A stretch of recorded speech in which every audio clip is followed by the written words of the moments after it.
을 같이 동시에 할 건데 고려가요가 지금까지 했던 고대가요 맨 처음에 나왔던 고대가요 4편 알려준 거하고 백제가요, 신라향가 그 다음에 이제 가사하고 고려가요로 넘어온 거잖아요. 지금까지 했던 것 중에서 가사가 사실 제일 중요하고 가사는 시조에 대한 이해가 잘 돼 있으면 많이 쉬워질 수 있다고 그랬는데 진짜 어려운 가사는 아직 나오지도 않았어요. 근데 1학년 과정에서 반드시 꼭 들어가는 게 시조 무조건 200% 들어가고 시조는 많이 할수록 좋다고 했습니다.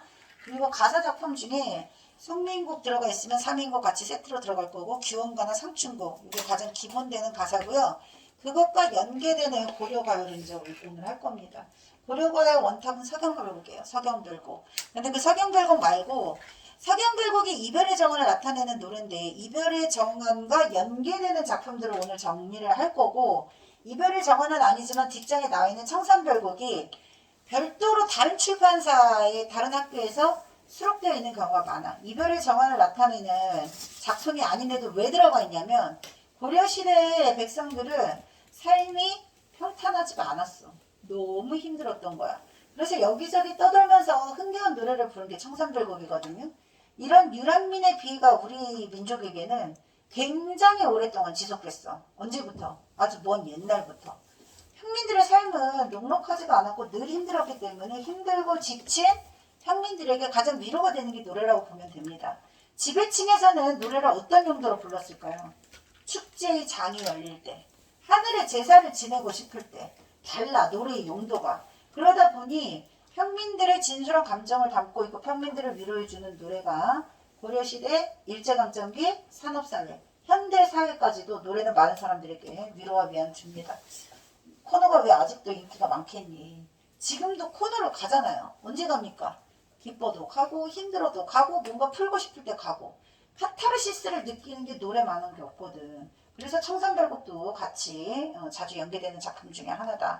그리고 청산별곡은 빠질래 빠질 수가 없어요. 그렇게 고려가요를 정리할 건데 고려가요가 나왔으니까 일단 갈래별 특징을 알아야 될 거 아니에요. 순서상 고려가요는 1번이 고려가요의 모든 특징을 요약적으로 압축해놨습니다. 현가는 4행, 8행, 10행으로 되어 있다 그러죠. 근데 4행, 8행, 10행으로 말하면 안 되고 현가는 뭐라고 말해야 되죠? 4구체, 8구체, 19체로 말해야 된다 그러죠. 4, 8, 19체로 행이 딱 정해져 있는 시가 현가입니다. 그래서 우리나라 최초의 정형시는 현가로 보는 거고요. 내용상으로는 서정시예요. 4, 8, 10은 행이라고 있습니다. 그럼 현가는 연을 나눌까요? 안 나눌까요? 안 나눠요. 연을 나누기 시작한 처음이 고려시대야. 그래서 고려시대 때부터 연이 나눠지기 시작해. 근데 연이라고 하는 것은 절하고도 같은 말이에요. 노래 1절, 2절, 3절이 있는 것처럼 시에도 1년, 2년, 3년이 있잖아요. 절이 나눠지는 새로운 형태가 나왔으니까 그 절이 나눠짐과 동시에 고려가의 특징들이 나오게 된 거야. 각 절 끝에 뭐를 붙였냐면 후렴구를 붙인 거예요. 후렴을 붙여가지고 흥겨움을 고조시키는 절의 경계를 표시하는 걸 후렴구라고 해. 후렴은 1절, 2절, 3절 끝날 때마다 붙이는데 얘네들은 특별한 뜻이 원래 없어. 왜? 용도가 뭐라고요? 특별한 뜻은 없지만 흥을 돋우기 위해서라고 했습니다. 자, 동동의 후렴구는 아우 동동다리. 빨리빨리 적어. 동동의 후렴구는 아우 동동다리입니다. 청산별곡의 후렴구는 얄리얄리 알랑셩이에요. 얄리얄리 알랑셩. 빨리빨리 적으세요. 1번 아우 동동다리, 2번 얄리얄리 알랑셩, 3번 위증질가 대평성대. 위증질가. 얘네들은 모두 뜻이 없습니다. 빨리빨리 적어. 적어. 안 적어 그러면? 내가 오늘 니를 왜 불렀는데 허접하게 그 3줄, 10줄, 몇 줄 되지도 않는 그거를 2시간, 3시간씩 참아갖고 앉아가지고 열심히 잘 적어. 다음 주부터는 안 부를 거야. 시험 못 봐도. 공부 이제 네가 하는 거야. 양심 있어봐야지. 앉아서 10줄 겨우 외우고 있어. 그거 하자고 이밤 중에 아침에 왔다가 또 오니? 내가 지금 어이가 없는 게 매주 똑같은 걸 반복시키고 있는데 태도가 변하잖아. 샤프심도 안 가져와. 답지도 똑바로 보내줬는데 답지도 똑바로 풀이도 안 해. 지금 중딩 새끼나 고딩 새끼나 정말 답지도 못 읽어. 영상도 못 봐. 뭘로 시험 문제를 맞출 거야? 지금 걔 몇 줄 보지 않았니? 지금 가네? 어쩔 거냐고. 아, 나 정말. 쟤는 그래도 이제 중3 올라가는 거라 그나마 시간이 있어. 얘네 시간 없다고 그랬어. 김서연아, 고기 먹은 값을 해. 알았어? 든든하게 고기 먹고 와가지고 열심히 잘 보고 다음 주에 좀 맞추라고.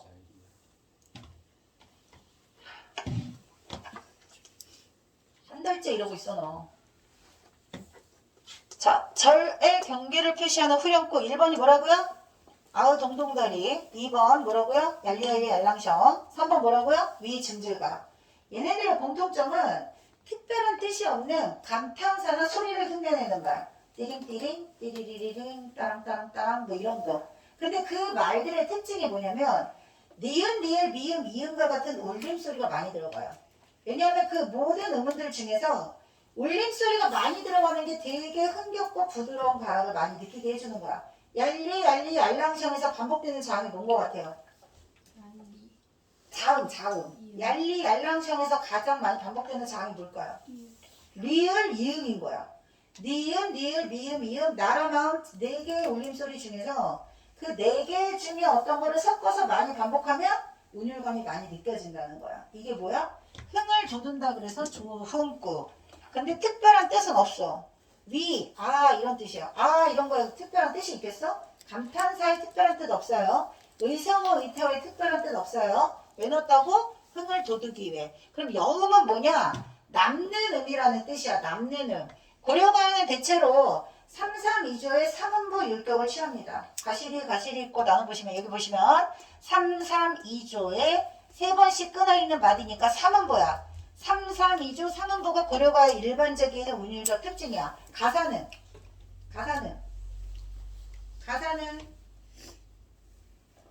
어떻게 해요? 3, 4, 4음부. 가사가 왜 3, 4, 4, 4, 4음부죠? 대답해라 빨리. 한 놈이라도 대답해야 된다. 3, 4, 4, 4조의 3음부 율격을 취하는 이유는 뭐예요? 가사가. 니네 맨날 내가 밤마다 시험 본 거. 뭘까요? 왜 가사는 3, 4 또는 4, 4조의 3음부 율격을 취할까요? 시조의 영향을 받았다고 했습니다. 시조의 영향. 내가 흥분을 가라앉히겠다. 시조의 영향을 받아서 가사의 율격에 시조의 율격이 나타나는 거야. 그 다음 19채 향가의 형식적 특징을 이어받아서 시조의 형식이 나왔다 그랬지. 몇 장? 3장. 계속 나오는 거잖아. 갈리별 특징에서. 자, 그래서 여기 보시면 3, 3, 2조로 끝났는데 뒤에 특별한 뜻이 없는 나는 깡깡깡 나는 이거 1인칭 대명사가 아니라 특별한 뜻이 없는데 그냥 넣은 거야. 그래서 남는 음이라는 뜻으로 여음이라고 하는 거예요. 여음 3, 3, 2조 3음보에서 남는 자리에 음을 또 붙이는 거야. 왜 붙이는 거라고? 흥겹게 하려고. 뜻은 있다 없다? 없다. 정확한 뜻. 절의 끝에 붙이는 후렴구다. 남는 음이다. 전부 흥을 돋우는 역할을 한다. 고려가의 특징이다. 그 다음에 구전되다가 한글로 기록되는 과정에서 서연은 아침에 쓴 것도 있고 아침에 쓴 거에서 조금 달라진 버전이 있어가지고 쓰라고 한 건데 지금 필기 하나도 안 하고 지금 열려 쓰고 있는 거죠. 지금 뭐 쓰고 있어? 외우고 있어? 뭐 하고 있어? 그러니까 여기부터 지금 쓰고 있는 거죠. 설명 집에 가서 영상 볼 거예요? 설명 듣고 영상 봐도 될까 말까인데. 사람들이 고려시대에 유행했던 이 노래를 기록으로 남겼을까요? 안 남겼을까요? 고려시대에. 이거 지금 평민들이 주로 불렀거든? 평민들은 노래를 기록으로 남겼을까요? 안 남겼을까요? 당연히 안 남겼지. 평민들이 글을 어떻게 알아? 고려시대 때 글자가 뭐 있었는데? 한자 있었겠죠. 한자로 기록으로 남길 이유가 없어. 얘네들은 글을 모르니까. 그럼 얘네들의 노래는 어떻게 퍼져나가? 입에서 입으로 퍼져나가는 거야. 구전가요. 구전가요의 대표가 민요가 되는 거야. 누가 지었는지도 모르고 언제 만들어졌는지는 알 수 없지만 사람들이 입에서 입으로 전달되면서 불려지던 노래가 조선시대까지 전해지면서 누가 기록했니? 한글을 아는 양반 사대부들이 유교의 교육을 받았잖아요. 유교의 교육을 받은 유학자들이 기록을 남기니까 평민들의 정서와 유학자들의 정서가 일치할까요? 일치하지 않을까요? 당연히 일치하지 않지. 평민들은 굉장히 진솔하고 솔직한 사랑 노래를 부르는 걸 좋아했어. 진솔한 평민들의 정서들 중에서 유학자들이 굉장히 꺼리는 노래가 뭘까요? 남녀간을 열렬하게 사랑하는 노래. 그래서 남녀가 열렬히 사랑하는 이야기 또는 노래는 여자들이 좋아해. 양반댁 아녀자들도 몰래 이런 걸 보지 대놓고 보지 않아요. 야한 그림, 야한 이야기, 야한 노래. 그게 전부 다 남녀 상열지사야. 남녀가 열렬히 사랑하는 노래 가사 기록했을까요? 안 했을까요? 안 합니다. 그래서 삭제돼. 유학자들이 기록으로 남기면서 자체 검열에 들어가는 거예요. 향유했던 계층과 기록자 계층이 서로 다르니까 이들의 정서가 충돌이 일어나는 거야. 유학자들은 뭐로 나겠어? 나라에 충성하고 돈 없어도 품위 있게 아미나도 하고 뭐 이딴 거 읊었을 거 아니야. 그러다 보니 남녀 상헬지사스러운 내용은 거의 대부분 삭제되고 대신 성축과 기원의 의미를 담고 있는 노래를 추구하기 시작해요. 기록하면서. 뭔 말인지 알겠지? 원래 전해지던 원본 고려가요 내용이 기록하는 과정에서 어떻게 됐겠니? 변형됐겠죠. 우리는 변형된 버전을 본다고 보시면 돼요. 변형된 버전의 흔적을 찾으시면 돼. 어떻게 찾으면 돼? 삭제된 건 우리가 알 수 없겠죠. 삭제된 거 뭐가 있었을 것이다 라고 추론만 할 뿐이고 성축과 기원의 내용은 추가된 내용이니까 동동에서 덕을 신에게 받들어서 임에게 복을 바칩니다. 뭐 이딴 거.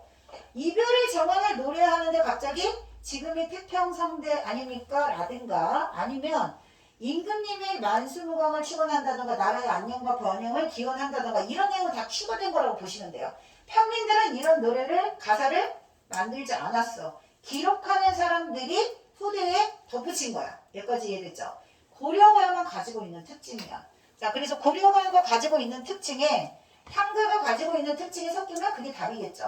향가의 특징은 아까 얘기했던 향가를 표기하는 수단은 향찰이었어요. 고려가요를 표기하는 수단은 뭐예요?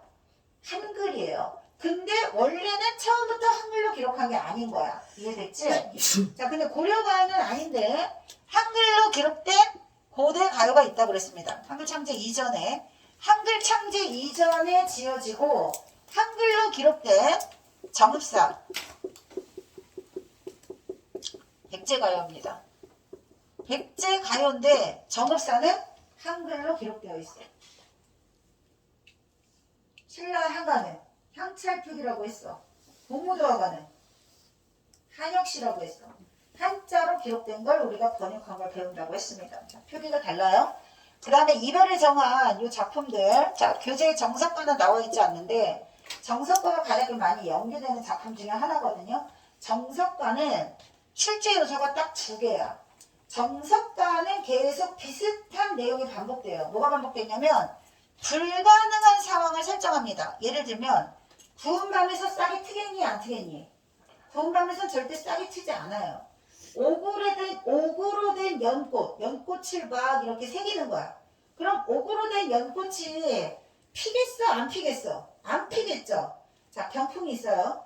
병풍에 닭이 있어. 닭이 울겠니 안 울겠니? 이런 게 다 불가능한 상황이야. 옛날 사람들이 생각하는 불가능한 상황은 이런 정도야. 누가 봐도 우리가 해석했을 때 이거 정말 일어날 수 없는 상황인데 먹는 일이라는 김소월의 시를 설명하면서 선생님의 가정법은 주로 언제 쓴다고 했죠? 간절하게 원할 때 가정법을 쓴다고 했어. 근데 그 간절함이 현실에서는 이루어질 수 없는 상황일 때 이루어지기 힘들지만 간절할 때 가정법을 쓴다고 했으니까 불가능한 상황을 가정하면서 당신과 결코 이별할 수 없다는 것을 강조하고 싶은 거야. 여기까지 이해됐어요? 구운 밤에서 싹이 트는 상황은 절대 일어날 수 없다. 그게 일어나면 당신과 이별할게. 야, 지구가 두 쪽이라면 내가 너랑 헤어질게. 엄마, 내일 해가 동쪽에서 서쪽으로 지지 않고 서쪽에서 동쪽으로. 해가 서쪽에서 떴나? 우리 딸이 오늘 왜 공부를 하지? 이거 무슨 뜻이죠? 한 번도 공부한 적이 없는 우리 딸이 공부를 하는 거야. 기적적으로. 뭔 말인지 알겠죠? 예. 그런 식의 고려시대 버전이라고 보시면 돼요. 그리고 후렴구 반어법을 썼다는 건 이 사람이 얘기하고 싶은 주제는 결코 이별할 수 없다거든. 근데 이게 싹이 트면 당신과 이별하겠습니다 라고 노래했기 때문에 반어법이야. 이별하겠습니다 노래했지만 화자가 원하는 건 결코 이별할 수 없다는 뜻이에요. 단어법으로 강조, 역설법으로 강조. 그 다음에 진짜 중요한 건 원래 후렴구에는 뜻이 있다고 그랬어? 없다고 그랬어? 없다고 그랬죠? 정석가는 후렴구인데 고려가요인데 뜻이 있는 후렴구야. 정석가가 고려가의 일반적인 특징에서 벗어난 작품이라고 볼 수 있어요. 애국가 후렴구가 뭡니까? 무궁화 삼철로 하늘광산 이거예요. 애국가 후렴구에 뜻이 있어요? 없어요? 뜻이 있어요? 없어요? 애국가를 모르나? 애국가 후렴구 당연히 뜻이 있지. 애국가 노래 주제가 뭐예요? 애국가 주제가 뭐야? 제목이 애국가니까 당연히 나라 사랑이지. 무궁화 삼철로 하늘광산 그 다음 뭐예요? 애국가를 무슨 부를 일이 없나? 이게 나 군부독재. 어렸을 때 군부독재 시절 애국가 맨날 시험 보고 그랬는데 학교 처음 들어가서 받아쓰기 시험 애국가였는데 와씨 갑자기 옛날 생각나네. 애국가 후렴은 주제 강조예요. 그러니까 주제를 강조하는 후렴구 때문에 시험에 또 나오기도 해. 원래는 뜻이 없어야 되는 아으 동동다리 뜻없다. 위 증질가 뜻없다. 얄리얄리 얄랑셩 뜻없다. 근데 후렴구에 주제를 강조하는 내용이 들어가 있다. 이해됐죠? 자, 그리고 이거는 또 설명할 거고 3, 3, 2조 글자 수 규칙적으로 반복된다. 3원보 반복된다. 후렴구에 대평성대 이별의 정원과 어울리지 않는 내용이 들어가 있다. 고려가의 특징이 뭐라고요? 후렴구가 있다는 거. 후렴구는 저음구라고 했습니다. 저음구가 뭐예요? 흥을 돋는다는 거예요. 저음구 말고 또 흥을 돋아주는 게 뭐가 있어요? 남녀음에다가 여음으로 처리하는 거. 여음, 후렴구 모두 저음구다. 자, 이별의 상황이 책을 펴보세요. 책을 펴보시면 63쪽에 63쪽입니다. 필기랑 책이랑 같이 보셔야 돼요. 63쪽에 가시리 있고 가시렵니까? 나는 뭐라고요? 여음구라고 했어요. 버리고 가시렵니까? 나는 계속 여음구 나오죠? 나는 이 증지가 대평성대 모두 좋은구입니다. 흥을 돋우기 위해서 쓰는 건 다 좋은구고요. 3, 3, 2조 3원보 뒤에 붙은 건 여음구가 되는 거고 위 증지가 대평성대처럼 절 뒤에 1절 2절 뒤에 붙이는 뭐라고 1절 2절 뒤에 붙이는 건 뭐라고요? 후렴구입니다. 1년은 이별 상황을 하소연하고 있습니다. 지금 하자가 이별 상황을 하소연하면서 말로는 어찌 살라 하고 나는 어찌 살라 하고 너가 가면 나는 못 살아. 뭐 하는 거니? 원망하는 거야. 떠나는 임에 대한 원망. 선생님이 칠판에 먼저 적고 교재 설명하는 건 교재에 열날이 적으라는 뜻입니다. 자, 날로는 어찌 살라 하고 가시렵니까? 나를 버리고 가시렵니까? 가시리에서는 서술의 주체를 찾는 게 시험 출제 요소다. 서술의 주체. 가는 주체는 누구예요? 임이에요. 버리고 가는 것도 임이에요. 버림받는 건 누구예요? 나예요. 그리고 날로는 어찌 살라 하고 당신 없으면 못 살아. 당신 없으면 못 사는데 도대체 나를 버리고 왜 가는 거야? 자, 화자의 슬픔이 고조됐어요. 그러다가 잡사와 두어리만은 잡사와 앞에 붙자를 붙이시면 붙잡고 싶지만은 붙잡는 주체는 누굽니까? 납니다. 밑줄 치고 주체가 누군지 물어본다고 했어. 붙잡고 싶지만 나가. 주체는 화자야. 선하면 아니올세라. 선하면 서운하면 서운한 건 누구예요? 내가 붙잡는 서운한 사람. 임입니다. 임. 아니올세라. 리을세라 동그라미쳐. 리을세라 화자의 정서가 뭐라고 그랬죠? 뭐뭐 할까봐 두렵다라고 했습니다. 서운하면 오지 않을까봐 두렵습니다. 그래서 설호님 동그라미 치세요. 설호님은 주체가 두 개로 해석될 수 있어요. 1번 나, 2번 화자. 1번 나하고 화자가 같죠. 1번 나, 2번 임. 설호님은 서럽다. 나를 서럽게 하고 떠나는 임. 자, 서러운 게 누구야? 나야. 임이 나를 서럽게 하는 거야. 임이 떠나니까 내가 서러운 거야. 근데 두 번째, 서러님. 떠나는 임도 서러울 수 있어. 그러니까 서러운 주체가 나일 수도 있고 화자일 수도 있고 누구일 수도 있다고? 임일 수도 있다. 보내는 주체는 누구야? 보내는 주체는 누구야? 화자야, 나야. 보내옵나니, 자, 보내는 이유가 있어. 내가 보내는 이유. 내가 당신을 보내는 이유, 줄쳐. 가시는데 도셔 오셔서. 가시자마자 도셔. 반드시, 빨리, 즉시. 그 즉시 가자마자 어서 빨리 돌아오셔야 됩니다. 자, 님과의 재회를 소망하면서 마무리하는 거고요. 재회를 소망하기 때문에 지금은 서럽지만 슬픔을 꾹 참고 슬픔을 절제하고 인내하는 사람은 남자, 여자.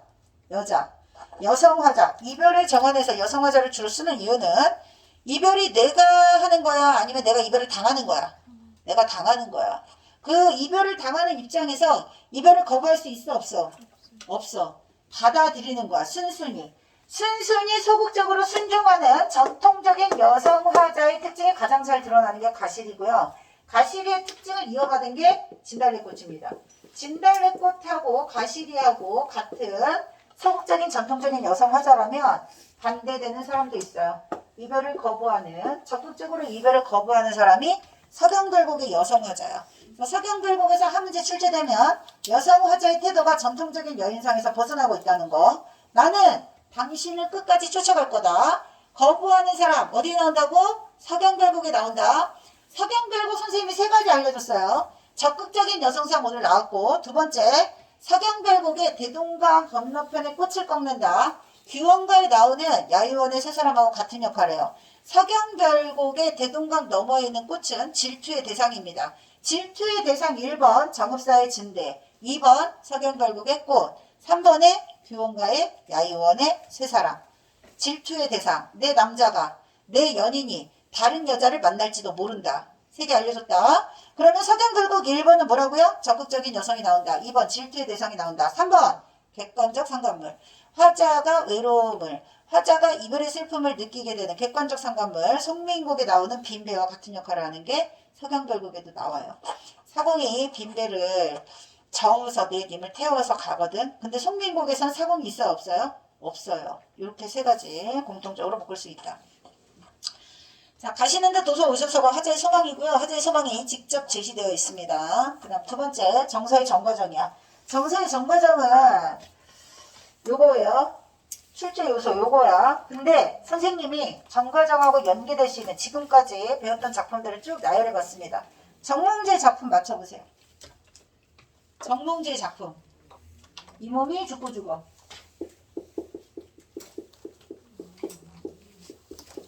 나 김서연 소리인 줄 알았어. 얘 어딨지? 여기서 너 옆에 있지? 혹시 강아지 키워요? 얘 어디 갔지? 강아지 키우는 사람 옆에 있네. 어휴, 저기 있는데 소리가 여기까지.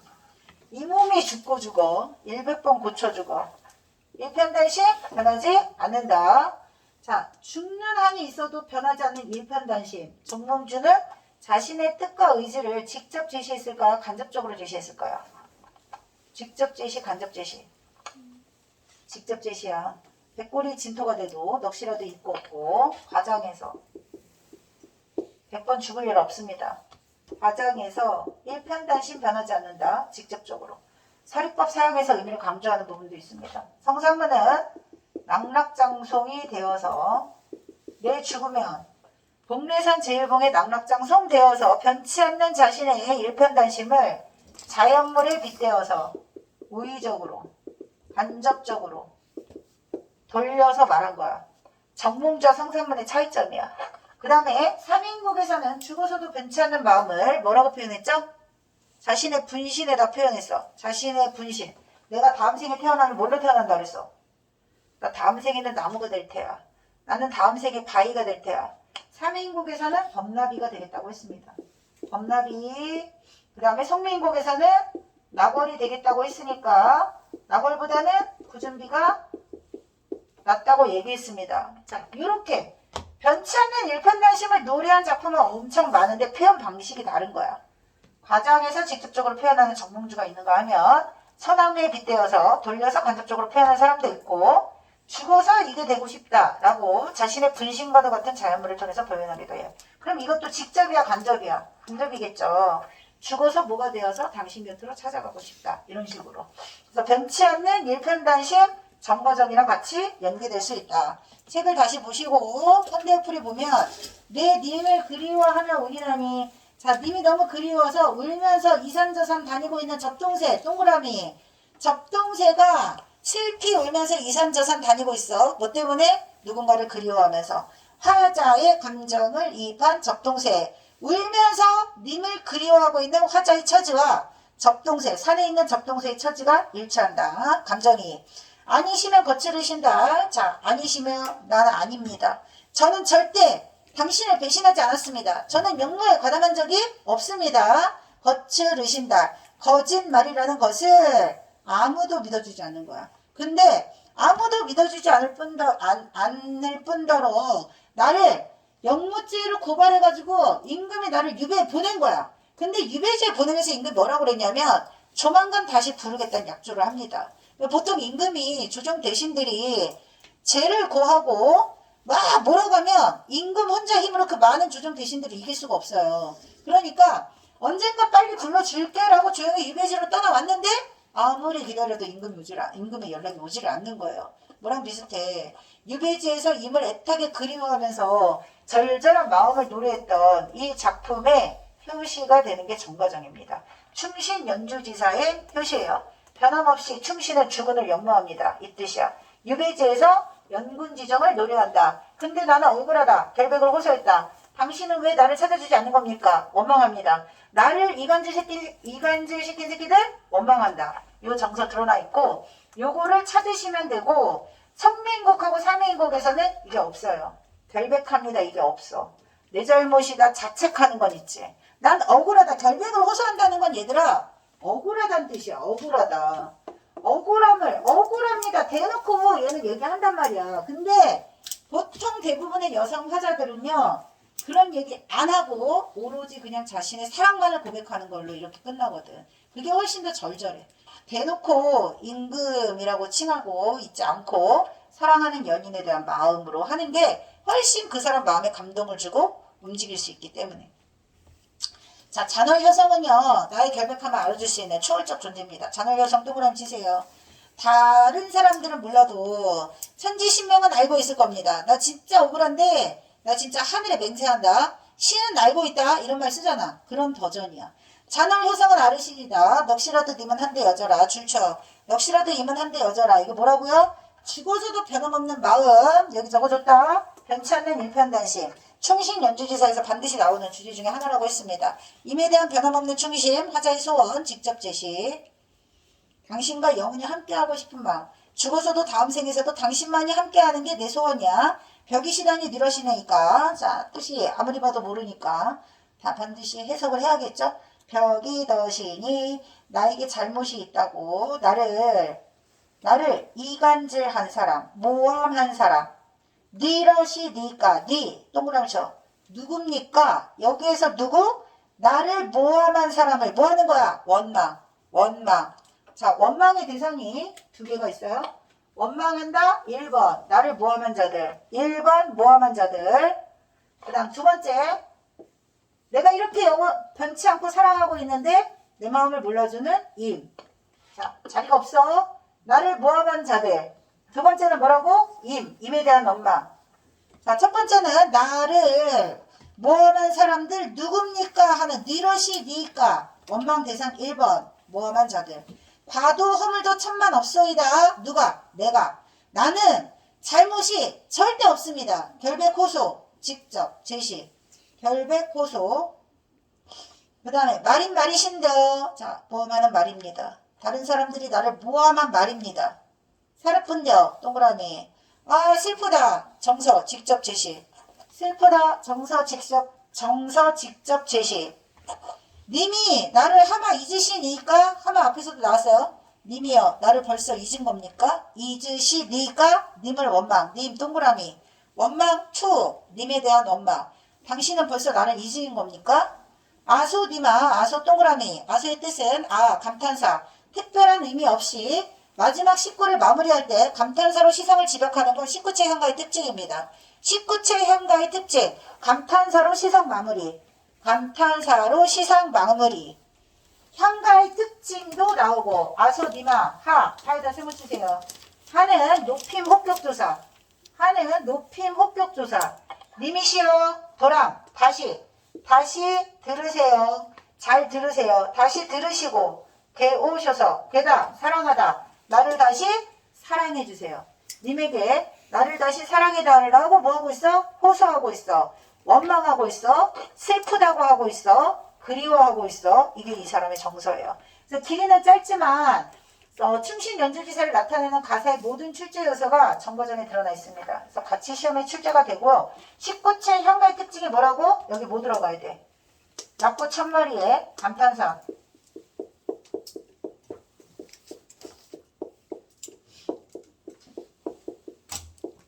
낙고 천마리의 감탄사를 씀으로써 뭐 한다고요? 시상, 집약. 마무리. 시상을 집약해서 마무리하는 게 특징이고요. 향가의 특징도 나타나고 고려가의 특징도 나타나기 때문에 정과정을 향각의 여요라고 합니다. 향각의 여요로 정과정의 글래별 특징을 아주 압축적으로 간단하게 요약할 수 있다. 향가의 특징, 19채 향가의 특징. 고려가의 특징 뭐라 그랬어? 아우가 뭐라 그랬죠? 아우가 뭐라 그랬어요? 조구, 여음. 여음도 들어가 있고 낙고 천머리에 감탄사도 들어가 있고 그래서 합치면 뭐라고요? 향각의 여요. 고려시대에 지어졌지만 향가 노래의 흔적을 찾을 수 있다. 고려가의 흔적도 찾을 수 있다. 향가 버전이 유행을 하던 것이 이제 점점 사라져. 신라는 끝났으니까. 신라가 끝나고 고려시대에 새롭게 특징을 보여주는 두 개가 짬뽕되어 있는 게 정과정인 거예요. 알았죠? 자, 넘겨보실까요? 빨리 할게요. 자, 행신정리 보시면 작품 행신정리 64쪽에 임을 떠나보내는 여인입니다. 임과 이별한 뒤 붙잡지 못하고 다시 돌아오기를 바랍니다. 붙잡지 못하는 여성 화자의 소극적 태도. 이별을 대하는 여성 화자의 태도는 체념, 순응, 소극적. 그 다음 떠나는 임에게 이별 상황을 하소연하고 있습니다. 이별 상황 동그라미. 자, 원망이 고조됐습니다. 동그라미. 나를 버리면 나는 어떻게 삽니까? 원망 플러스 두려움이에요. 너 없으면 난 죽을 것 같아. 무서워. 어떻게 살아가지? 두려움이야. 이별 상황에 대해서 체념했어요. 절제했어요. 내 슬픔을 절제하고 나는 희생이 더 좋으니까 너에게는 축복만이 가득하길. 진달래꽃이야. 진달래꽃에는 가시리의 정서에 뭐가 추가가 되냐면 축복이 추가됩니다. 진달래 꽃을 뿌려주고 사뿐히 지려밟고 가시옵소서. 이게 추가되는 거야. 이미 다시 오기를 소망합니다. 재회가 화자의 소망이에요. 자, 모함으로 인해서 유배 생활을 하는 정서의 호가 정과정이에요. 그래서 노래를 부른 거지. 유배지에서 억울하다고 결백을 호소하면서. 자, 첫 번째, 자신의 고독한 처지와 결백을 호소했어요. 임과 함께 지내고 싶은 심정, 결백을 호소했습니다. 임이 다시 사랑해주기를 소망합니다. 내용상 세 부분으로 나눴죠? 이것도 19채 향가의 특징을 이어받았다고 할 수 있습니다. 자, 그리고 나를 이렇게 유배 보낸 사람들은 누구예요? 임금에게 나를 모함한 자들이겠죠. 그래서 모함한 자들도 원망 대상이 된다. 자, 1번 가장 적절한 것은 4번입니다. 나머지 다 틀렸어요. 그 다음 2번 별표 치시고 적절하지 않은 것은 2번입니다. 나머지 다 맞고요. 2번이 왜 틀렸을까? 이별보다 죽음을 두려워한다가 틀린 거야. 이별의 슬픔을 날로는 어찌 살려 하고 이별의 슬픔을 강조하는 거야. 그런데 죽음을 두려워하는 게 아니라 당신 없이 내가 죽을 것 같아. 당신에 대한 내 마음이 너무 간절하기 때문에 당신이 떠나면 난 죽을 것 같다는 뜻이죠. 그래서 죽음을 두려워한다가 틀린 거고 그 다음 선지 플러스 6번은 뭐가 틀렸을까요? 날로는 어찌 살려고가 체념일까요? 원망하는 거야. 나를 버리고 떠나는. 나는 너 없으면 죽을 것 같은데 어떻게 나를 버릴 수가 있어. 원망하는 겁니다. X. 선하면 아니올세라. 소극적입니다. 소극적 맞습니다. 그 다음 3번 기업과 니은. 가장 적절한 것은 4번입니다. 자기희생 동그라미. 자기희생 진달래꽃. 사뿐히 지려밟고 가시옵소서. 저거. 가시리의 자기희생적 태도. 진달래꽃. 사뿐히 지려밟고 가시옵소서. 그 다음 니은에서 범위시단이 니러시니까 억울함 호소. 억울합니다. 나를 모함한 사람 도대체 누굽니까? 억울함 호소하면서 모함한 사람들에 대한 원망도 드러난다. 그래서 오른쪽에 성미인곡 연계문제로 같이 나와 있죠? 성미인곡하고 모두 같이 들어갈 수 있다고? 삼위인곡도 들어갈 수 있어. 그리고 그거 말고 뭐 기녀가사, 기녀시도 들어갈 수 있고요. 가사작품 귀원가도 같이 들어갈 수 있습니다. 귀원가도 결국은 오지 없는 남편을 애타게 그리워하면서 원망하는 거니까 연계될 수 있는 겁니다. 다 있어 연계되는 작품들. 그 다음 4번 역모에 가담했다가 어떻게 됐다 그랬어요? 유배지에 갔다고 했습니다. 적절하지 않은 것은 2번입니다. 뭐가 틀렸을까요? 억울함을 잔월 효성에 호소했을까요? 누구에게 호소했을까? 임금에게 호소하는 거지. 저 억울해요. 저를 다시 사랑해주세요. 임금에게. 잔월 효성은 나의 결백함을 알아줄 초월적 대상이지 호소 대상이 아닙니다. X. 여기 초월적 존재 그동안 배웠던 거. 구지가에서 거북아 머리를 내어라. 거북이는 나의 소원을 들어줬을까요? 안 들어줬을까요? 거북이가 나의 소원을 들어줬어요? 안 들어줬어요? 구지가 거북이한테 뭘 빌었지? 거북이한테 뭘 빌었대? 맞춰봐. 배경서라도 겁나 설명했고 구지가 한 4-5번 시험도 봤습니다. 머리를 내어라 했잖아. 우리에게 왕을 보내주시오. 그랬더니 진짜 하늘에서 알이 내려왔다니까. 거북이는 소원을 들어줬습니다. 그 다음에 반려한테는 뭘 빌었죠? 정읍에 사는 안하기 행상나가 남편의 무사귀환을. 우리 남편이 무사히 돌아올 수 있게 달리 멀리 비춰주세요. 알았죠? 단순한 자연물이 아니야. 단순한 자연물이 아니고 우리의 소원을 들어주는 초월적인 존재. 그럼 잔월 효성은 화자의 소원을 들어줬나요? 아니죠? 화자의 소원을 들어준 게 아니라 나의 결백함을 알아줄 존재. 이 세상에 아무도 내 결백을 알아주지 않아. 하지만 천지신명은 알 거다. 그런 뜻이야. 그러니까 그냥 생각하시면 안 되고 얘는 이런 의미고 얘는 이런 의미니까 그러면 얘는 나의 소원을 들어주나? 아니라고. 내가 너무 억울하니까 잔월 효성을 데리고 온 거죠. 자, 동동입니다. 첫 번째 연을 보세요. 첫 번째 연. 덕을한 공배에 받잡고 복을한 님배에 받잡고. 자, 해석돼야 된다고 했죠? 덕은 새신령기에 바치고 복은 임에게 바칩니다. 여기서 임은 임금이라고 했습니다. 임일 수도 있어요. 단순히 임으로 해석을 해도 상관이 없습니다. 내가 사랑하는 사람에게 복을 바치고 싶은 거야. 덕이며 복이며 하는 것을 바치러 나왔어. 자, 이 부분은 서사, 동그라미 쳐 서사. 서사라고 하는 것은 본사가 본격적으로 시작되기에 앞서서 앞부분에 간략하게 소개하는 부분이라고 보시면 됩니다. 뭐라고 해야 되지? 노래로 치면? 전주? 아니면 벌스지. 벌스야. 내 새로운 목표가 생겼어. 내가 신해철의 무한궤도로 너무 치고 싶은 거야. 드럼을 너무 치고 싶어가지고 지금 이제 계속 듣고만 있는데 아직 실력 그게 안 돼가지고 그래도 막 연습실 갔다가 막 손톱 끼고 소방관 오고 막 부자동차 출동하고 막 지난주에 막 무슨 난리를 좀 친 게 있어가지고 지금 잠깐 쉬고 있는데 벌스 우리나라 한국 가요사에서 있어서 가장 탑으로 꼽는 벌스 중에 하나가 무한궤도거든요. 알죠? 그 노래 뭔지. 신해철. 이제 그 흥분 엄청나게 그냥 많은 배경음악으로도 쓰였고. 그래서 그렇게 임팩트가 가장 강한 그런 어떤 서사 부분이 아니라 중심 내용하고는 크게 상관이 없는데 이 서사가 필요한 이유가 있어. 1월부터 12월까지 중심 내용은 모두 내가 사랑하는 마음을 이렇게 표현한다야. 1월에는 이렇고 2월에는 이렇고 3월에는 이렇고 이런 걸 월령체라고 해요. 뭐라고 해? 월령체라고 해. 월별로 나눠져 있다 이런 뜻이거든요. 근데 월령체는 동동 말고 노동용. 모내기 노래할 때 농사일과 관련해서 월령체가 농사일과 관련해서 나오는 이유가 월별로 2번의 절기가 들어가 있어요. 2번의 절기. 입춘우수 경치춘분. 12달을 2개의 절기를 넣어서 24절기로 나누는 거야. 봄이 되면 뭐하고 가을이 되면 뭐하고 여름이 되면 뭐하고. 대설이 절기일 때는 눈이 막 엄청 온다고 하잖아. 대설보다 추운 소설 이런 거 뉴스에 많이 나오잖아요. 전통적으로 농사를 지었던 우리나라는 옛날부터 전해 내려오는 세시풍속들이 있었어요. 세시풍속 뭐가 있는지 월별로 연결하시고 세시풍속 월별로 중심되는 소재가 있을 겁니다. 그 중심되는 소재 하나씩을 찾고 그 중심 소재가 어떤 역할을 하는지 찾으시면 돼요.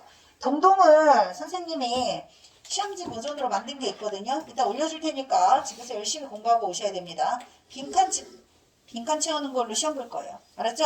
동동이 작년에 생각보다 내신 문제 많이 연계가 안 됐어.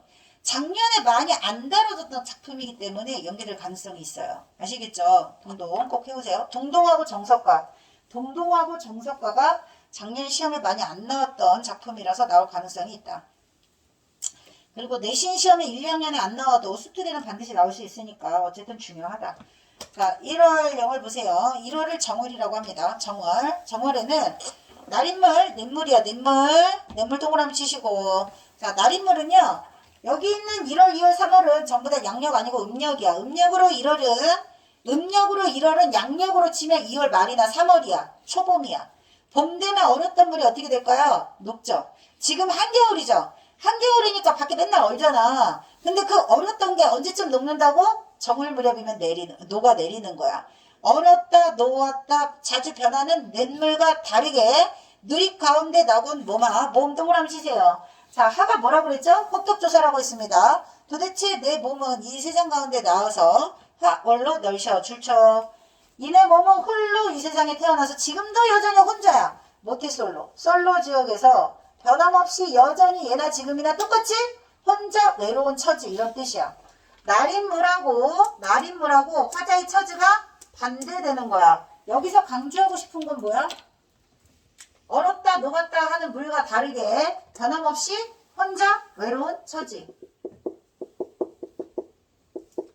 홀로 외롭게 이 세상에 던져진 것 같은 독수공방하는 나의 처지라는 뜻이에요. 자연물과 대비되는 화자의 처지.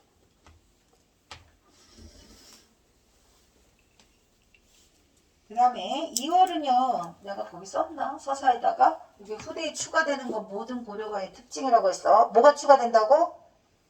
본문 내용과 어울리지 않는 속축과 기원의 의미. 복을 바치겠습니다. 덕을 바치겠습니다. 이별의 정원하고 어울려 안 어울려? 안 어울려.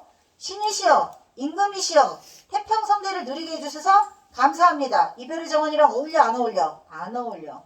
가시리에서도 그 다음에 동동에서도 그 다음에 다른 여러 기타 등등의 고려가요에서 본문 내용과 중심 내용과 어울리지 않는 뭔가가 삽입되어 있다 그러면 그건 고려가의 특징이야. 후대에 기록하면서 어떻게 됐다고? 추가된 거야. 삭제된 건 우리가 알 수 없지만 주로 뭘 삭제했다고? 남녀 상열지사는 삭제된 거야. 19금 버전하고 15금 버전하고 12금 버전하고 영화 내용이 다른 거 알죠? 검열로 삭제하듯이 영상 삭제하듯이 기록하면서 뺐을 것이다.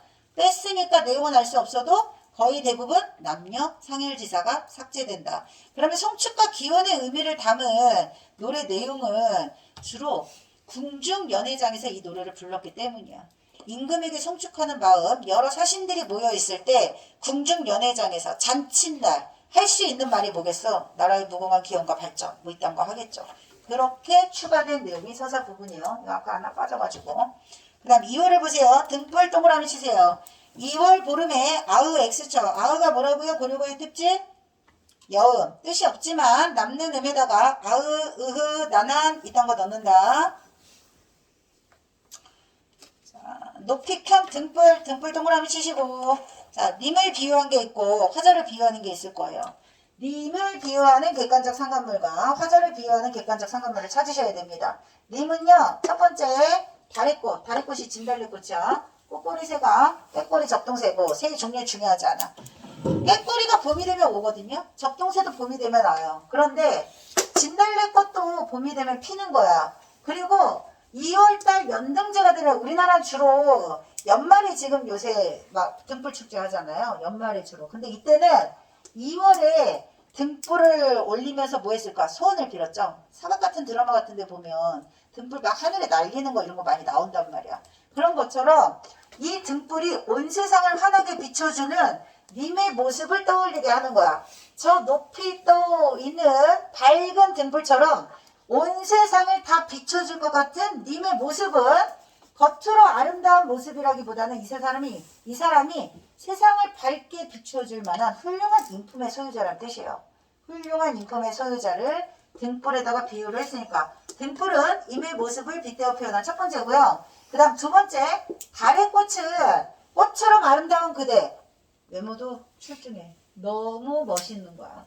이 사람의 모습과 이 사람의 모습이 모두 임의 모습을 나타내는 겁니다. 거기 마님 빛을 실 지지셨다. 지지, 모습이란 뜻이에요. 만인을 온 세상을 모든 사람을 다 밝게 빛나게 해주는 그분. 그 다음에 3월에 개한, 핀, 만춘. 이제 봄이 완연해. 달의꽃. 무슨 꽃이라고? 진달래꽃. 봄이 되면 진달래가 지천으로 풀 건데 그 진달래꽃은 남이 불을 지질 지니셨다. 남이 부러워할 만한 모습은 어떤 모습이야? 꽃보다 아름다운 그대. 꽃미남이에요. 꽃미남. 꽃남자. 이 사람이 꽃미남이라는 거 어떻게 알 수 있죠? 보통 녹사님이라는, 여기 녹사님 안 썼니? 자, 밑에 녹사님 나올 겁니다. 녹사님이라고 하는 것은 고려시대 관직 이름이에요. 내가 기다리는 사랑하는 사람은 녹사님이야. 관직에 몸담고 있는 사람이야. 자, 그래서 남이 부러워할 모습을 지닌 님의 모습, 다리꽃. 1번, 2번은 님의 모습을 비유한 거다. 자, 그 다음에 4월 안이 있고, 안이 늦어. 안이 있고 오실시오. 안이 있고 온 게 뭘까? 꼬꾸리새입니다. 동그라미 치세요. 자, 깨꼬리새는 잊지 않고 찾아왔는데, 무슨 타 녹사님은, 녹사님 누구라고? 임이야, 임. 고려시대 관직 이름이니까, 녹사 벼슬을 하고 있는 님을 기다리고 있는 겁니다. 자, 약이라 받자, 아니다. 왜 안 오십니까? 옛날을, 뭐 때문에 옛날을 잊고 오지 않습니까? 어김없이 피는, 아니 피는 이랬다. 우는 꾀꼬리. 오지 않는 녹사님. 얼었다 녹았다 시냇물. 변치 않는 나. 곡꼬리새는 님과 대비되는 거고 날인물은 나와 대비되는 거야. 화잔지 님인지 구분하시오. 교원가에서 남편인지 화잔지 구분하라고 했죠. 되게 추워요 혹시? 오늘 보일러 좀 낮춰놔가지고 혹시 춥니? 또 졸아가지고 오늘 좀 낮췄어. 어제 연락 날씨 좀 풀렸다고 해가지고. 자, 다시 녹사님은 옛날을 잊고 오지 않습니다. 그리워하면서 누굴 원망하고 있어? 오지 않는 녹사님을 원망하고 있습니다. 원망은 뭐에서 오는 거라고 그랬어? 보고 싶으니까 원망하는 거라고 그랬습니다. 화자의 정석, 원망, 그리움. 5월 5일을 단오라고 합니다. 단오. 단오날은 5월 5일쯤 되면 음력으로 한여름이 되기 직전이야. 한여름 되면 사람들이 많이 아플 수 있어요. 배앓이 할 수도 있습니다. 그래서 단오날에는 약을 먹어. 익모초라고 해가지고 배앓이, 소가리 같은 것들을 막아주는 민간요법 약이 있어요. 그래서 그 쓴 약을 여름을 잘 나기 위해서 먹는 게 단오날 세시풍속이야. 단오날 먹는 약은 화자가 님의 장수를 기원하면서 바치는 약입니다. 밑에 뭐라고 했냐면 지문해 장존하샬. 지문해 천년. 천년을 장존, 장수하시라고 이 약을 바칩니다. 임에게 바치는 약은 임에 대한 화자의 사랑이다. 정성이다. 자, 요거는 이제 3인곡하고 같이 연계돼서 나올 수 있어요. 그리고 6월 보름에 별의 바람 비 줄청 벼랑에 버려진 빛. 벼랑의 빛이 왜 버려져 있냐면 유도날이야. 유도에는 여자들이 시냇가에서 창풍물에 머리를 빗고 그 빛을 흘려보내요. 이런 세시풍속이 있어. 시냇물에 벼랑에 떨어진 빛처럼 버림받은 나 1번 빛. 그 다음에 보리수 나무 꺾어버린 보리수 나무 3번 소반이의 젓가락 모두 화자를 비유한다. 저녁에 왔는데 졸면 어떡해. 아침에도 늦잠 자가지고 오지도 않았는데 정신 차려. 화자를 비유한 거 3개 있습니다. 첫 번째 빛, 두 번째 보리수 나무, 세 번째 젓가락. 그 다음 님을 비유한 거 뭐 있다고요? 달의꽃, 그 다음에 등불, 불교에 시험 문제야. 자, 벼랑에 버려진 빛을 닮았구나. 돌아보실 님을 잡골 존리나이다. 잠시나마 존리노이다. 따르겠습니다. 당신을 쫓아가겠습니다. 당신에게 버림받았지만 나는 그래도 당신을 그리워하면서 찾을 거야. 쫓아갈 거야. 임에게 버림받은 슬픔을 뭐에다 비유했어요? 빛에다 비유했습니다. 자, 7월 보름은 백중날이라고 합니다. 백중날에 주로 뭐 하냐면 여러 가지 온갖 음식을 차려놓고 소원을 빌어. 비나이다 비나이다 이번에 잘해주세요. 그 추석 한가위는 음식 차려놓고 주로 뭐 할까요? 많은 사람들이 먹고 흥겹게 즐기는 때야. 추수가 끝나고 추석이기 때문에 좀 달라. 여러 가지 음식을 차려놓고 백종배 하여두고 온갖 음식을 차려놓고 님을 한데 내가자 줄쳐 원 소원 동그라미 쳐. 님과 함께하는 게 내 소원이야. 소원을 말해봐. 님과 함께하는 거야. 글 속에 님과 함께하기를 바라는 소원이 직접 제시되어 있습니다. 자, 화자의 소원 다시 만나기를 바라는 거예요. 재회를 소망합니다. 그 다음에 여기 지금 빠졌는데 님과 함께 넋이라도 님과 함께 있는 게 소원이야. 여기 소망 직접 제시. 화자의 소망은 거의 대부분 이별의 정안에서 다시 만나고 싶다 아니면 영원히 함께하고 싶다야. 직접인지 간접인지 찾을 수 있으면 된다. 직접 제시되어 있습니다. 그 다음 8월 해석이 좀 필요한데 갑에나 한가위를 말하는 거야. 추석이야. 갑의 동그라미. 님을 매셔놓은 오늘날 갑이셨다. 줄 치세요. 님을 매셔야만, 님인가 함께 있어야만, 님이 내 옆에 있어야만 오늘 같은 날 갑의 한가위의 즐거움을 누릴 수 있다. 다시 말하면 님이 내 옆에 있어 없어? 없어. 임의 부재를 나타내는 거고요. 한가위의 즐거움을 누리기 위해서 님과 함께 하기를 바란다. 이것도 님과 함께 하고 싶은 소망을 이렇게 표현했다고 보시면 되고 67쪽 보세요.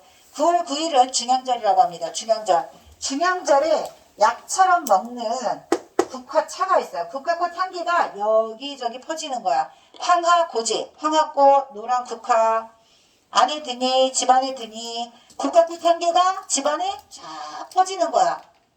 쉐셔 가만하여라 줄쳐. 쉐셔 가만하여라. 뜻은 그나마 아무도 없는 집에 들어왔는데 오롯이 느껴지는 거 국화 향기만 느껴지는 거야. 아무도 없는 집에 불 꺼진 집에 촛불 하나만 덩그러니 켜져 있어. 깜깜한 집에. 외롭겠니? 아니면 외롭지 않겠니? 겁나 외로워요. 아무도 없는 적막함을 느끼게 하는 황화꽃이야. 황화꽃은 화자의 적막하고 쓸쓸한 분위기를 드러내는 소재입니다. 자, 그리고 10월의 저미한 바랏, 동그라미죠. 저미한 바랏. 해석해봐. 오른쪽에 점여놓은 보리수 나무. 자, 보통 이제 보면 여자들이 빗을 주로 쓰지. 그 다음에 마당의 한켠에 늘 이렇게 쌀이 빗자루 같은 게 있을 거 아니에요. 보리수 나무로 그런 걸 만들었을 거야.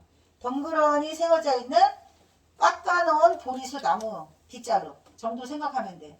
보리수 나무를 봐도 홀로 버려진 나의 처지가 생각나고, 벼랑에 떨어진 버려진 빗을 봐도 버려진 나의 처지가 생각나고. 그럼 마지막에 저는 뭐냐? 젓가락은 마지막에 얘기하겠습니다.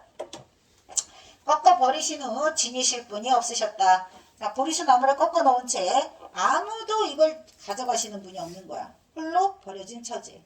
자, 그 다음에 봉당 자리에 한삼 덮어 두어. 봉당 자리는 맨바닥이라고 생각하면 돼. 차가운 맨바닥, 흙바닥, 봉당, 동그라미. 그 다음에 한삼, 동그라미. 한삼 못이 들어갔나요? 여름에 입는 혹겨 적사못을 한삼이라고 합니다. 못이요. 얇은 여름옷 있지. 그 백성들이 한겨울에도 혹겨옷 입고 막 이러잖아. 근데 완전 여름옷인 거야. 그러면 겨울인데 지금 11월인데 산 흙바닥에 여름옷을 입고 누워있으면 어떻겠어? 겁나 춥겠지. 겁나 가슴이 시리겠지. 외로운 독수공감 처지를 이렇게 표현한 거야. 봉당 자리에 한삼은 홀로 남겨진 외로운 독수공방 처지를 이렇게 표현한 거예요. 화자가 무척 가난하구나. 이거 아니야. 살을 살아온다. 줄쳐. 살을 살아온다. 해석. 술을 살아온다. 슬퍼. 슬픔이 이 차가운 맨바닥에서 슬픔에 몸부림치고 있는 모습입니다. 고은일 스시옴셔. 자, 고은님을 멀리 떠나보내고 혼자 각자 외롭게 이렇게 지내고 있구나. 12월이 되었어요. 분디남가. 자, 분디남가로 이거 보세요. 선생님이 여기다 풀이 해놨어. 분지나무로 남기역을 나무라고 해석하는 거야. 나무를 예전에는 이렇게 썼다. 남기역. 체언의 끝부분이 기역으로 끝나면 기역 종성체언이에요. 마지막에 히읗으로 끝나면 히읗 종성체언이야. 알았지? 히읗 종성체언 뭐에서 나왔냐면 스탁, 숙회, 수평아리. 현대어에서 히읗이 첨가된 단어들은 모두 히읗 종성체언의 흔적들입니다. 요거 기억 종성체언 용어 알아두시고 문법할 때 알아야 되기 때문에 여기다 쓴 거야. 나무로 이렇게 적고 나무로 이렇게 읽으세요. 알았죠? 분디 나무로 깎은 반했죠. 동그라미죠. 반했죠. 반, 소반. 소반은 이런 작은 상을 말하는 거야. 요 위에다가 젓가락이야. 젓가락을 가지런히 놓은 거예요. 그럼 이 젓가락은 화자가 님에게 갖다 바치는 이 젓가락을 님이 아닌 거기 손이라고 나와있죠. 손이 다른 손님이 다른 손이 이 젓가락을 가져갔다 이 뜻이거든. 님과 나는 깨졌어. 님에게 갖다 바친 젓가락을 다른 손님이 가져갔다는 건 다른 놈이랑 결혼해야 하는 나의 비극적인 운명. 슬픈 일이야. 내가 사랑하는 사람은 따로 있는데 나의 사랑은 이루어질 수 없고 나는 다른 사람과 시집을 가야 되는 거야. 어떤 마음인지 알겠지? 그래서 이루어질 수 없는 사랑, 님과의 사랑을 이루지 못한 안타까움으로 마지막에 끝나는 거고요. 님의 앞에 들어 얼리노니, 님의 앞에 가지런히 갖다 놓았는데 줄쳐 손이 가재다 무르잡노이다. 손이 가재다 무르잡노이다. 반치음은 즈 이렇게 읽으셔도 돼요. 아니면 그냥 소리 안 내도 돼. 무르옵노이다 이렇게 읽으셔도 돼요. 근데 현대어에 가깝게 읽으면 좋으니까 무르옵니다 보다는 무옵니다. 젓가락을 다른 사람이 가져다가 입에 물었다 이 뜻이야. 이해됐지? 자, 그러면 1월부터 12월까지 각각 임에 대한 애달픈 마음을, 절절한 그리움을, 임에 대한 송축의 마음을 다 담아가지고 이렇게 표현을 했는데 제일 처음에 나오는 서사만 본문 내용과 달리 토대에 기록하면서 추가됐다는 걸 알 수 있다. 핵심 정리 보세요. 화자는 임에게 버림받은 여인입니다. 임에 대한 예찬 동그라미 치세요. 원망 동그라미 치세요. 그리움 동그라미 치세요. 자, 서사는 덕과 복을 예언하는 거라고 해서 추가된 내용이다. 기록하는 과정에서 추가됐을 것이다. 정월, 홀로 살아가는 외로움을 뭐랑 대비했어? 냇물과 대비했다. 외로움, 대비, 냇물. 그 다음에 임에 빼어난 인품을 뭐에다가 비유했어요? 등불. 등불인 이유는 2월달에 연등제가 이루어지기 때문입니다. 세시풍속 연등제. 그 다음 3월에 임의 아름다운 모습을 뭐에다 빗대어 예찬했어요? 진달래꽃. 진달래꽃보다 아름다운 당신. 아름다운 모습도 지녔지만 훌륭한 인품도 지녔어. 등불처럼 훌륭한 인품. 꽃처럼 아름다운 그대. 예찬했습니다. 오지 않는 임을 원망하고 그리워하면서 곡골이새. 너는 왔구나. 너는 왔는데 도대체 내 님은 왜 오지 않니? 별표쳐. 자, 곡골이새는 왔는데 님은 오지 않는다. 귀여운가에서 견우직녀. 오늘 시험 본 거. 견우직녀 실기치 아니하는데 우리 님 어느 약수가 가랄간데 오지 않는가. 이거랑 똑같은 거야. 같이 연계되는 거야. 동동이 2017년 고2 학편에 나왔던 기출문제인데 2017년 정도의 고2 문제는 고1 수준으로 다 떨어졌다고 했습니다. 그리고 최근 들어서 안 나왔기 때문에 출제될 가능성이 있다. 자, 그리고 5월령에서는 임의 장수를 기원하면서 뭘 바쳤죠? 단오날 약을 바쳤습니다. 약, 장수하시라고 약을 바쳤습니다. 그 다음 임에게 버림받은 슬픔을 뭐에다 비유했지? 유둔날 벼랑에 떨어진 빛에다 비유했습니다. 그 다음에 임과 함께 지내기를 바라면서 빗중절에 뭘 빌었지? 소원을 빌었어. 소원은 뭐야? 임과 함께하게 해주세요. 임과 함께하는 한가위를 소망한다. 그래서 오늘같이 즐거운 한가위 날에도 나는 기쁘지 않다. 그리고 임이 없어서 쓸쓸함을 느끼고 있어요. 중양절에 뭐 있죠? 국화꽃 향기만 집안 가득 메우고 있어서 적막함을 느낍니다. 그 다음 버림받은 후에 고독과 슬픔을 뭐에다 비유했냐? 점이연 바라에다가 빗대어서 화자의 처지를 비유했다. 자, 임과 떨어져 있는 외로움을 뭐라고 표현했어요? 봉당 자리에 한삼 덮고 누워있는 처지, 독수공방 외로운 처지, 봉당 위에 한삼 덮고 누워. 그 다음 임과 떨어져 12월에서 임과의 사랑을 이루지 못한 하늘 뭐에다 비유했어요? 반해처에다가 빗대어 표현했다. 자, 선생님이 지금 어떻게 했죠? 설명 쫙 하고 난 다음에 먼저 현대어풀이 머릿속에 기억을 해야 되고 그 현대어풀이가 머릿속에 있어야만 원문에 나와 있는 걸로 풀이를 할 수가 있어요. 풀이는 원문 방식대로 본문에 나와 있는 단어를 익숙하게. 자, 1번 적절하지 않은 것은 3번입니다. 공간이동 없어요. 그 다음 2번 별표 치시고 적절하지 않은 것은 5번입니다. 이미 왔어요?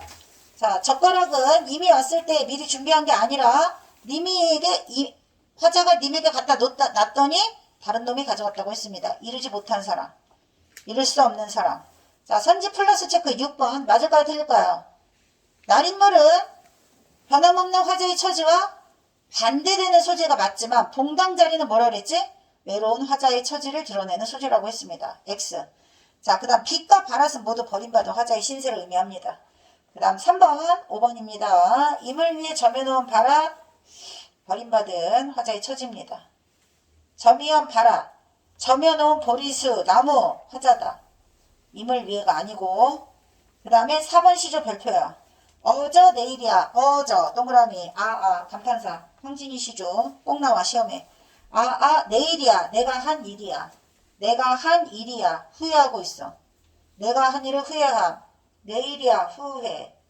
무엇을 후회하냐면 그릴 줄을 모르더냐? 그리워할 줄 몰랐더냐? 누구한테 말하는 거야? 본인한테. 내가 왜 그랬을까? 내 발등을 내가 찍었네. 이런 거야. 뭐냐면 이시라 하되면 가랴마는 내가 있으라고 붙잡았으면 그 사람이 갔겠느냐 이런 뜻이야.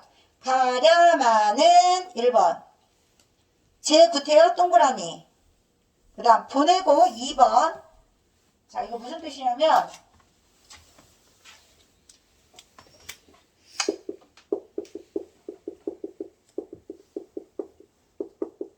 끝나가요. 제9태여. 자, 9태여 그 사람이 내가 붙잡았으면 갔겠니 안 갔겠니? 안 갔겠죠? 원래는 제9태여 가랴마는 이렇게 해석하는 게 1번 버전이야. 그럼 도치법이 쓰였다는 거야. 앞뒤 순서가 바뀌면 무슨 법? 도치법. 자, 1번으로 해석을 하는 버전은 제9태여 갔겠느냐? 가는 주체. 저가 갔겠느냐? 저는 누구야? 이미. 가는 주체는 이미야. 오늘 시험에 출제되는 모든 문제를 다 얘기해줬습니다. 그 다음에 2번은 보내고라고 있지. 보내고. 누가 보내는 거야? 내가 보내는 거야. 제9태여 보내고 2번 버전으로 해석을 하면 저가 주체가 누구야? 나야 나. 내가 보내는 거야. 나가 보내는 거겠죠? 이미 가는 거겠죠? 자, 2번은 표현법이 행간걸침이야. 2번은 뭐라고? 행간걸침. 두 개를 원래 한 행에 써야 되는데 일부러 행을 떨어뜨려 놓은 거야. 이거 노래에서도 나오지 않나? 이게 맞는지 모르겠는데 예나가 잘 알 것 같은데 도돌이표 여기 있으면 저기로 돌아가는 거 뭐 이런 거 있잖아. 네. 맞나? 그런 건가? 그런 거랑 비슷하다 보시면 돼요. 행간걸침이야. 문학에서 원래 악보도 잘 모르고 음악적 지식도 없어서 이게 맞을 것 같은지 애매하긴 한데 느낌상으로 맞는 것 같아. 그죠? 행과 행이 걸쳐져 있으니까. 자, 이렇게 행간걸침으로 해석할 때랑 도치법으로 해석할 때랑 해석이 달라진다. 뭐가 달라져? 주체가 바뀌는 거야. 주체가 바뀌는 거고 이 주체는 임이고요. 보내는 주체는 납니다. 황진이 시조 시험에 꼭 나온다고 했지? 별표점. 지금까지 황진이 시조 한 3편 정도 했습니다. 황진이 시험에 나오는 거 웬만한 거 다 했어. 그리고 이것도 출제가 잘 된다. 보내고 그리는 장은 나도 몰라 하노라. 왜 붙잡지 않고 보냈을까요? 자존심 때문에. 자존심 부리다가 붙잡지 않은 자신의 행동을 어리석다고 후회하는 거야. 차라리 붙잡을 걸. 이럴 수 있잖아. 그때부터 내가 그 노래 좋아하거든요. 싸이의 어땠을까? 박정현하고 같이 부른 그 노래 너무 잘 만들지 않았어? 붙잡았으면 어땠을까? 우리 지금 달라졌을까? 아니, 똑같을 겁니다. 하지만 후회는 할 수 있잖아요. 그 노래에 나오는 황진이 버전이라고 생각을 하시면 됩니다. 자, 그래서 답은 몇 번이에요? 몇 번일 것 같아요? 3번입니다. 자, 보기에서는 다른 사물에 빗대지 않고 윗글의 동동에서만 다른 사물에 빗대어 표현한 거야. 황진이는 뭐라고 표현했어? 도치시켜서 행간걸침을 통해서 뒤늦게 후회하는 걸로 표현하고 있습니다. 근데 이렇게 후회하는 이유는 뭐야? 그가 떠났지만 여전히 그가 보고 싶어서. 그럼 정서 뭐예요? 그리움이에요, 이것도.